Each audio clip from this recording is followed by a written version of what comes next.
लड़की ने एक डरावनी सच्चाई देखी। उसकी बांह से एक नुकीला कांटा निकला जो किसी जानवर के पंजे जैसा लग रहा था।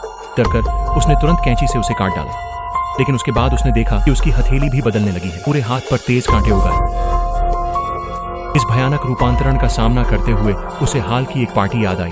वहां उसने अपने बॉयफ्रेंड को अपनी सबसे अच्छी दोस्त के साथ धोखा करते पकड़ा और गुस्से में भिड़ गई। शर्मिंदा होकर उसका बॉयफ्रेंड चला गया, लेकिन गलती से नीले तरल की एक शीशी वहीं छोड़ गया। लड़की ने उसे पार्टी में इस्तेमाल होने वाली सामान्य दवा समझकर निराशा में पी लिया। असल में वह एक आपराधिक गिरोह द्वारा बनाई गई प्रायोगिक जेनेटिक ड्रग थी, जिसे केवल एक बूंद लेना था।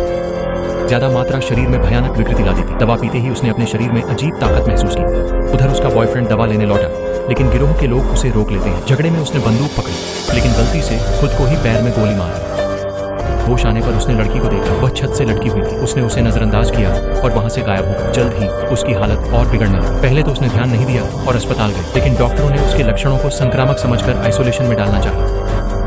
कैद से इनकार कर वह आईसीयू में भाग गया। तभी उसकी उंगलियों से असंख्य कांटे निकल आए और वह दीवारों पर चढ़कर भाग निकली, लेकिन दवा का असर रुकने का नाम नहीं ले रहा था।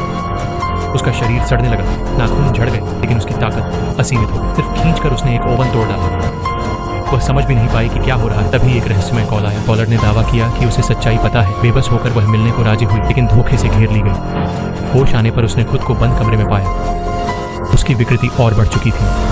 चेहरे पर लाल धब्बे थे और उसे कच्चे मांस की तलब लगने लगी। जैसे ही उसने खाया, सैनिक अंदर घुसे और उसे बेहोश कर दिया। अर्ध चेतना में उसने एक आदमी को आते देखा। उसने कहा कि वह उसे ठीक कर सकता है, लेकिन बदले में उसे परीक्षण का हिस्सा बनना होगा। इससे पहले कि लड़की जवाब देती, नर्स ने उसे इंजेक्शन दे दिया। रिपोर्ट चौंकाने वाली थी। उसकी जेनेटिक संरचना पूरी तरह बदल चुकी थी। वैज्ञानिक दृष्टि से अब उसे इंसान नहीं कहा जा सकता था।